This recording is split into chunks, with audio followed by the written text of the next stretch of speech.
Hello and welcome back to Higher Voltage, a Volt podcast covering the latest trends in higher education marketing and administration. And with everything that's going on in the industry, there is a lot to cover. I'm your host, Kevin Tyler, an industry veteran, and I've worked on both sides of the fence at institutions like UCLA and various higher education agencies. In each episode, I talk to industry experts to get their take on what's working, what's not, and what has to change. Higher Voltage is produced by Volt, the go-to news source for higher education marketers and enrollment professionals. You can visit Volt at voltedu.com and subscribe to Higher Voltage on Apple Podcasts, Spotify, or wherever you get your podcasts so you don't miss an episode. Higher ed is facing headwinds like never before. And with internal teams leaner than ever, you need outside help that knows what you do and can plug into your operations to help in any way you need.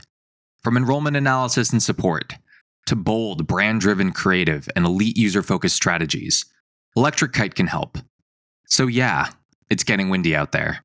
But that's okay, because kites rise against the wind. Visit electrickite.com to learn more. Welcome back to Higher Voltage. I am so excited. I know I say that every time at the beginning of every episode, how excited I am about this guest, but today is true excitement because I'm welcoming my good friend, Marina Cooper, to the show. Marina is currently the Senior Associate Vice President for Integrated Marketing and Brand at Johns Hopkins University, where she leads the digital, creative, multimedia, and marketing teams in the Office of University Communications. With more than 20 years of senior leadership and trench experience leading strategic communications, brand and marketing in higher education, and at all levels of the public sector, Marina has also held 2 governor-appointed positions for the state of Maryland. Marina, welcome to Higher Voltage. Thank you, Kevin. I'm so excited to be here and be with you, especially. Well, thank you for making the time for this chat on this, I guess for you, snowy, rainy day in Baltimore.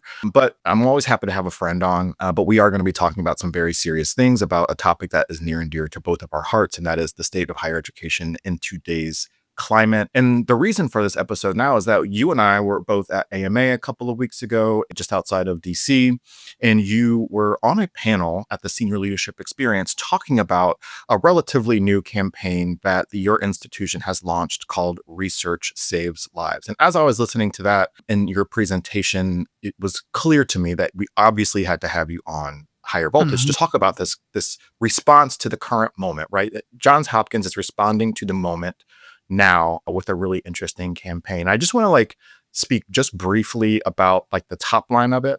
As everyone here, listening knows, higher education is kind of backed into a corner in terms of especially research funding and those cuts from the federal government.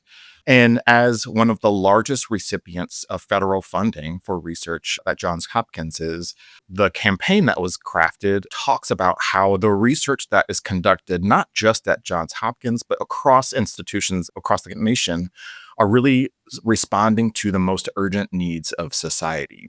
And so I just want to think about first, before we get into the nuts and bolts of the campaign, how that story came to life on your campus around research, it's saving lives, and how you planned to respond to this moment. Yeah, thanks for asking the question and thanks for having me on. I think we, Johns Hopkins, like many other research institutions, found ourselves at the early part of this year of 2025 in an important place in terms of thinking about how well have we communicated our research mission to the American public. And what happened was the current administration really forced us to have that conversation through federal funding cuts and reimagining things like indirect costs and how research labs are funded across our country. We were faced with an important challenge of better articulating the value that we as research institutions bring to the American public and improving their everyday lives, but also improving the quality of life that we have today. And so we find ourselves, in that agreement that research universities and the American government first had, many, many years ago, that we agreed as research institutions that we would be the research and development, the R&D that would create the discoveries that America needs, not only in health, but in defense and in innovation And, Hopkins is one of those places, right? We founded GPS and the defibrillator and so many other amazing and important discoveries, redirecting asteroids so they don't hit Earth. All of those things happen in research labs with amazing, incredible faculty, and their science wins, right? In terms of their ideas winning those research grants, peer reviewed, merit based, all of those things. And all of that is now being challenged in terms of how we continue to win that funding with the federal government's funding model. So at the early part of this year, we found ourselves saying, hey, we haven't done a good enough job articulating to the American public what it is we do and how it connects to them. And so we literally found ourselves in a moment after one of the directives came down around, I think it was NIH funding, or it could have been indirect costs, that they all happened so fast. That the following week saying, as a creative team, we've got to say something, and we've got to give our people the tools to be able to say in their own words, tell the story of how their work, our faculty's work, or how grateful patients were happy, and their lives were saved by the health discoveries and the important breakthroughs that came through our institution. And so we created this campaign, and we needed it to be affirmative. We needed it to be positive. Research saves lives as really the umbrella and the tent that allows not only our community, but anyone who believes in this moniker that research has saved their life, to be able to bring it forward. So it came as a simple idea, but one that we wanted to be big enough and broad enough that many people could join us in advocating and do a better job, as I said before, articulating the hard work that happens in our institutions every day. That was a long answer. It's a perfect answer. I think it's important to get into the nooks and crannies of the decision making, because the decision making in higher education right now is so critical, and turning over every stone to really understand what the response needs to be. And I think one of the most exciting parts and compelling parts of the campaign that you launched is that you white labeled it, right? So it's not proprietary to Johns Hopkins. Any institution can use it as they feel fit. And I think that because so many versions of the future begin on college campuses, it really brings us all together in a way that we really haven't seen higher education come together before. I'm curious if you could speak to the decision to white label the campaign, because so often we see campaigns that are so specific, so branded, so ours, that we do not want anyone else to borrow it. But I love this notion that this is for all. Yeah, because the research is for all, right? And so Hopkins' mission, and one of the things we say often is we create knowledge for the world. Mm. And our discovery is for the world. And so this mission, this campaign really had to embody that. It wasn't about Johns Hopkins research. It's about research at large. It's the research that we do with other research institutions. We don't work in isolation. We work across states. We work across the globe to bring discoveries to the world. And so the campaign really had to embody that. And also, it wasn't a campaign that was just for our institution. We wanted every individual to feel like they could pick it up and be an advocate and take it to their social channels, and take it to their communities and take it to their families to be able to tell their story. And so the white label piece of it was really important. It was about creating really a toolkit that any institution or any individual could use with simply the words research saves lives. And then, of course, if you'd like to add your institution's logo, of course, we made it scalable and flexible for folks to be able to do that. But the goal was to get the message out there, and to, more importantly, give folks the tent and the platform to do that. And I think, again, with the mission being forward and what we're trying to articulate going first, I think we were successful in allowing people to adopt it. And again, part of our mission, part of our culture is, again, just serving and making sure that the mission was heard. Can you speak at all to how the market has responded? Like, how many other institutions have picked up on the campaign, and how, if at all, do you like train or workshop its success for individual institutions? Yeah, and so, anecdotally, I've heard from a lot of my colleagues, especially out in the Midwest, who were like, "Thank you so much for doing this. It showed us the way, it inspired us, or we used it." And we're flattered by that. And but I think this was a moment where we as higher ed institutions just needed to come together. That while we're all different and we have different approaches to what we do, we have different constituencies and complexities depending on the states that you're in and or the challenges that you're tackling.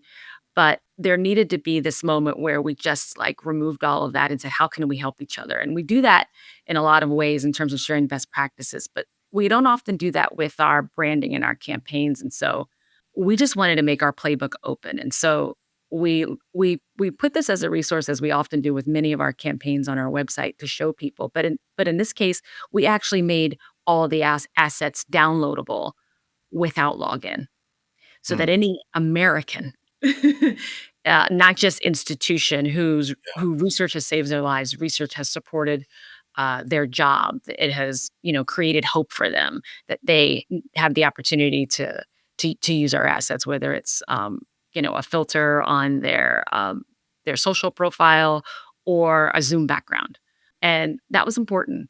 The adoption that we've seen since February is incredible.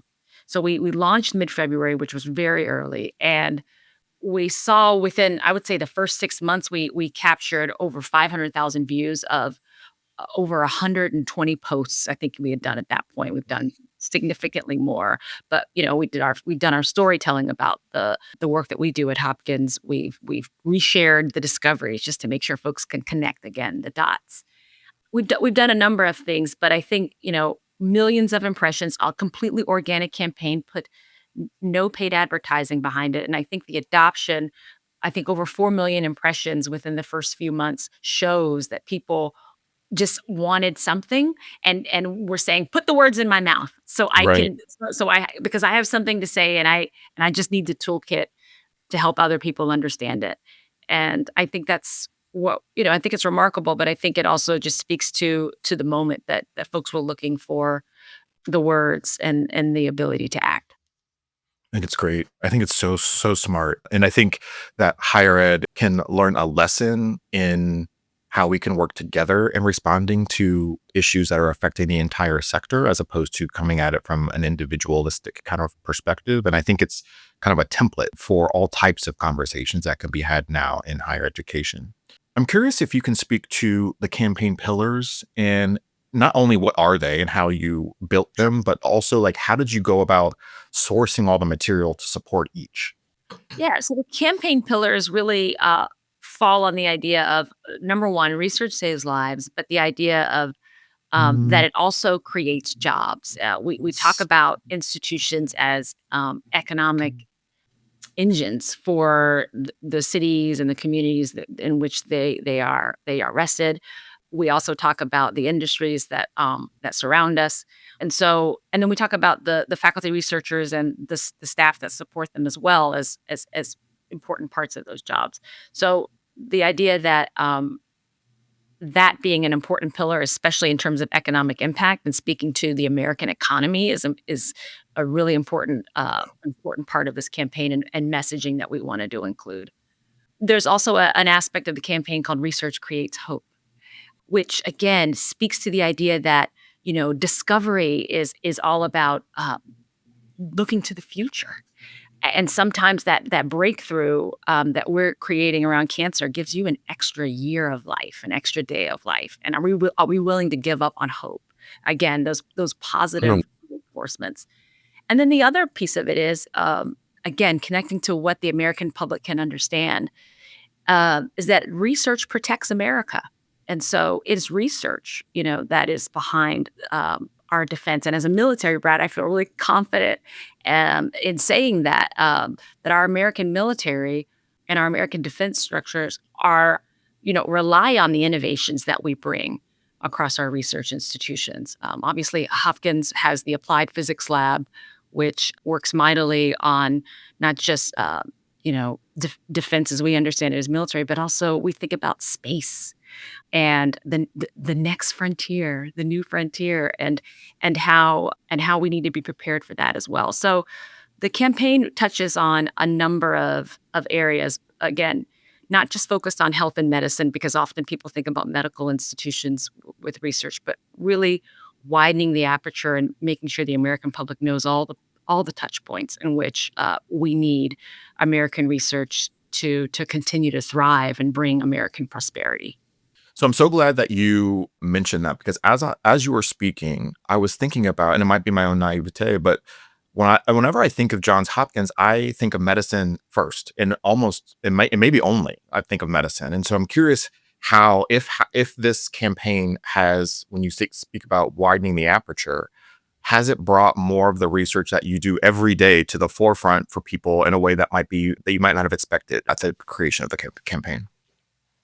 Absolutely. The campaign, and I think, again, the message, whether Johns Hopkins is taking up the message or other institutions and individuals, gives us the opportunity to talk about how we all work together in a number of areas. Obviously, we this year opened in the last year the School of Government and Policy, and in many ways, we now have the opportunity to speak to that as a strength of the institution.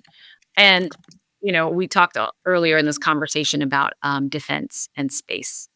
And those are major and important fronts that the institution is building its strengths as well. And we can go down the list of all the important things that we're working through. But I think, yes, it does give us the opportunity to broaden the perception of our strengths, but more importantly, speak to our impact in a number of areas, and how that impact is often shared with other institutions. I love it. I love it.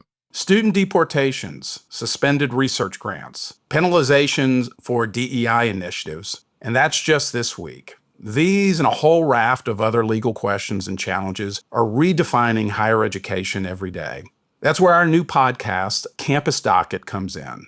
I'm Scott Schneider, an attorney and adjunct professor at the University of Texas School of Law. And in every episode of Campus Docket, I'll be joined by Eric Kelderman, senior writer at the Chronicle of Higher Education, to break down the latest legal issues that higher ed leaders need to know about, from slash funding to rules regarding NIL and student athletics and everything in between.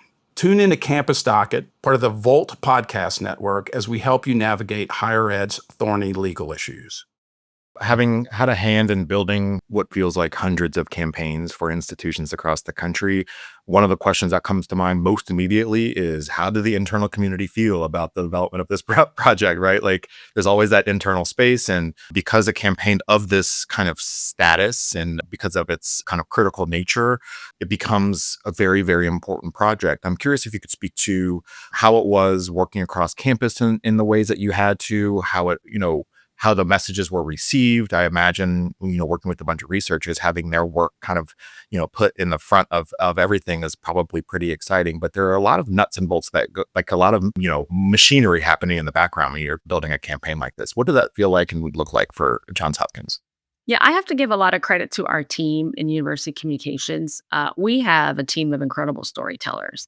And so when our content team goes to work with faculty are comfortable with them, they're familiar with them. Our media relations team, we're talking constantly and in touch constantly about their breakthroughs, their discoveries, and how we can communicate and articulate that research in ways that the American public can appreciate, whether it's the science of pumpkin spice or the fact that a Johns Hopkins researcher invented rubber gloves. So making science real is something I think our faculty do really well. And I also want to pat my colleagues on the back. I think they do an exceptional job of helping articulate that story and telling that story as well. So we had the foundation of trust between our marketing communications colleagues and our incredible faculty experts, right? That was there.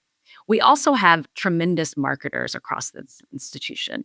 I sit within the university comms team, which is kind of the central team, but every division in school has an incredible team of marketing communication professionals who often look to us to convene and lead in these big and important moments. And so we were going to create something that everybody could join and be a part of. And I think when when when we when we created it and when we came to them, I have to give them credit that they sharpened our knives in terms of like, well, what about these? And asking the right questions, or they're really great at making sure that what we're building is scalable and flexible.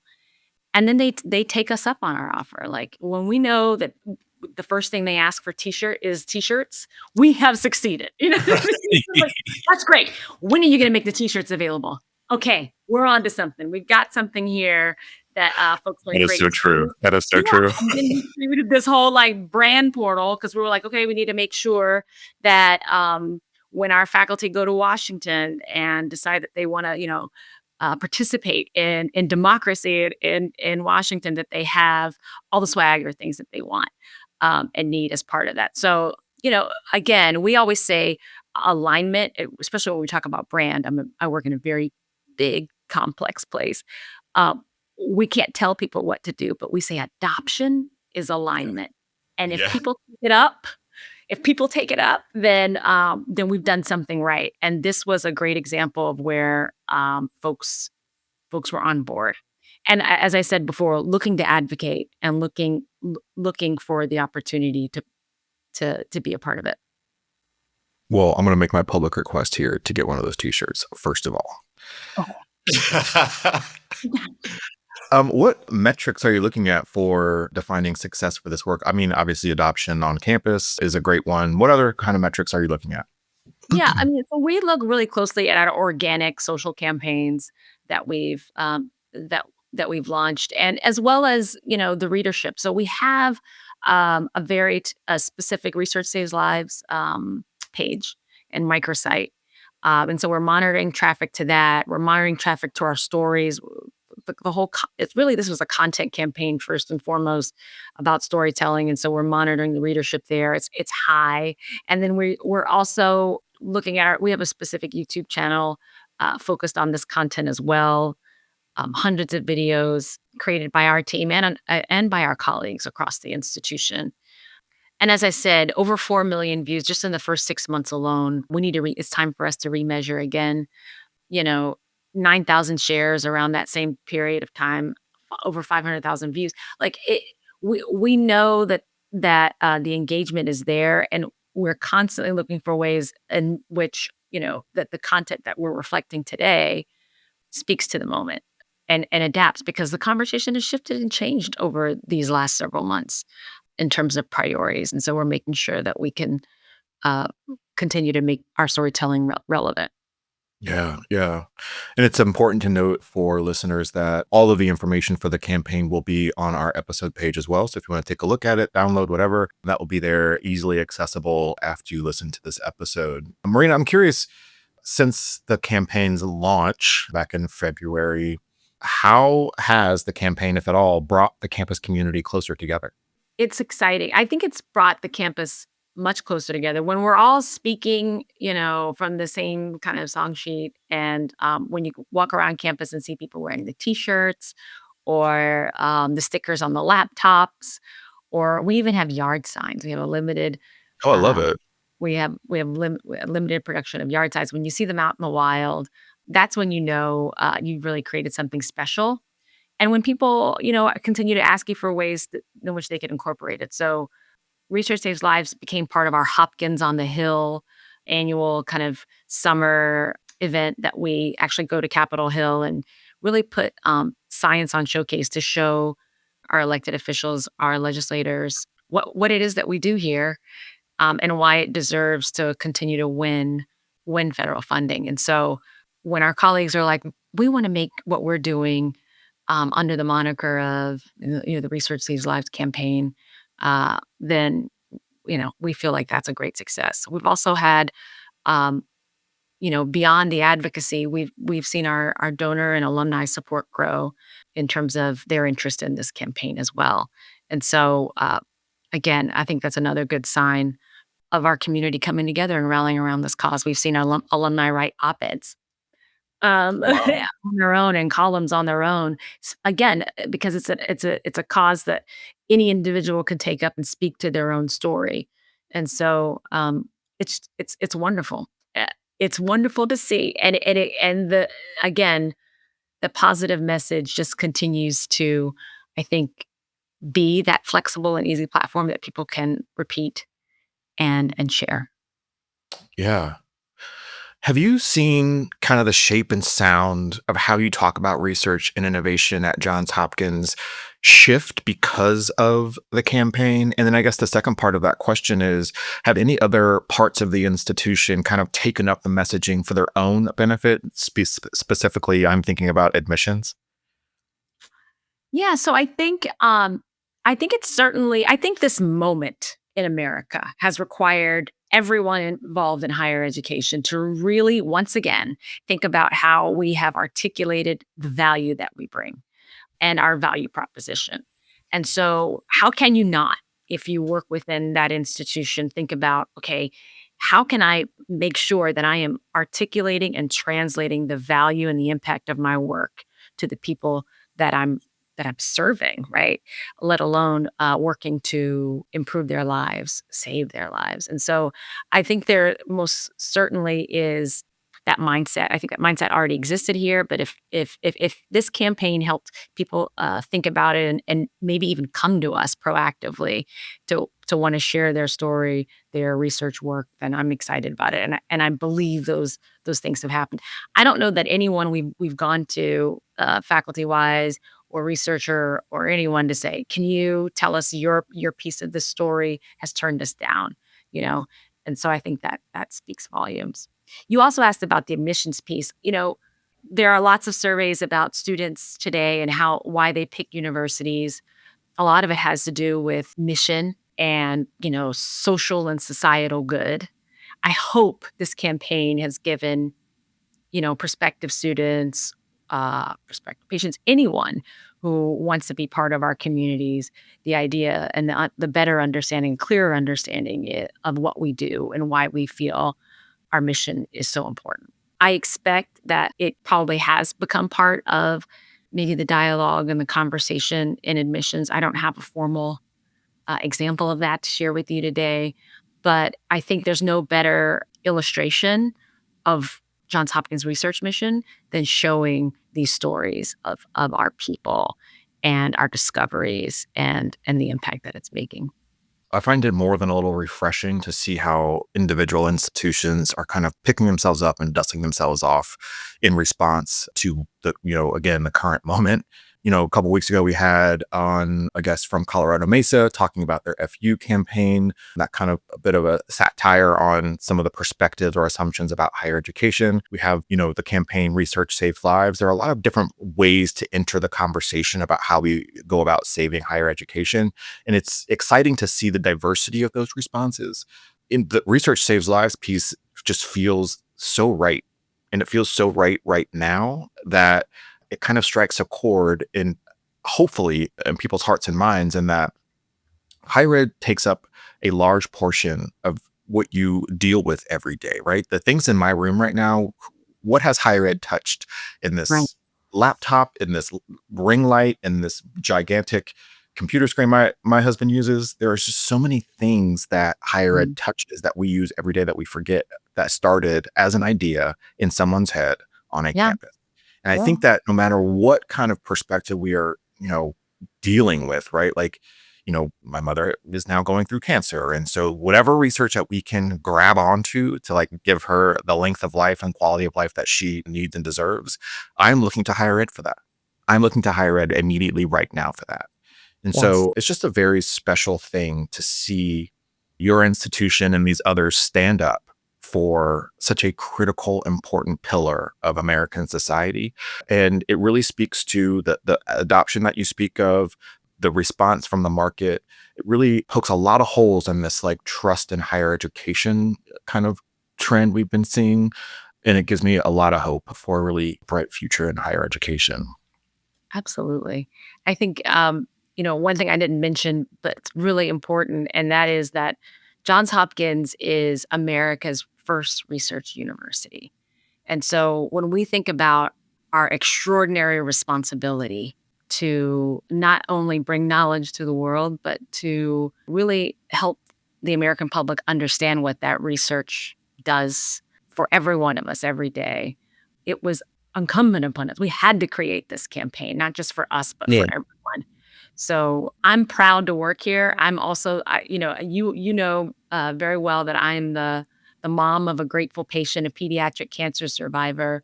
And so I wear Research Saves Lives on my chest every day, Yes. because I know about that power as well, the power of discovery and what it means to my family. And so it is a great honor to work here, and it is a great honor to serve, and I say a tremendous responsibility that we have to continue to do it. Girl, you're going to have me crying on a higher ed podcast. I can't take it with you. All right. So I love it. I love it. But my last question for you is the question I ask everybody. What do you think higher ed's going to look like in the next 5 or 10 years? Well, I think we both can agree it's going to look a little different than it I looks think you're right. today. I think this moment is calling on all of us to not just speak differently about what we do, but in many ways to operate differently. We can talk a little bit about what AI will do, but I think more importantly, just there will and the collaborations I think that we even have, even in the research department, I think those will only continue to grow because the model around all of this is changing. So I'm excited. I also think that access is something that has grown tremendously over the past 10 to 20 years in higher education. I think we're going to see even more. I know that at Johns Hopkins, our class of 2028, 1 in 5 were first generation. Oh, Um, wow. yeah, and it will, and I think that access and also when I think about the extraordinary that's been done to ensure financial support for our students, we're going to continue to see more of the American public achieve their dreams through higher education. And what must we do? We must continue to better articulate exactly what we're doing in that realm to create, to improve lives, to save lives, and to ensure American prosperity. There's no better place to end this show Mm. than with that. That is perfect. Marina Cooper, thank you so much for joining me on Higher Voltage. This was obviously a pleasure. It's always good to see you. Thank you for sharing your expertise. Again, all of the Research Saves Lives campaign documentation, tactics, and toolkits will be provided on the episode page for this show. Thank you for joining us. See you next time. Hi, thank you. All right. Thanks for listening to this week's episode of Higher Voltage. You can stay up to date on the latest higher ed marketing trends and news by following Volt on LinkedIn and Blue Sky. You can find me, Kevin Tyler, on Blue Sky as well. We'll be back soon with another episode. And don't forget to catch Trusted Voices, hosted by my friends Teresa Valerio Parrott and Aaron Hennessy, also on the Volt Network.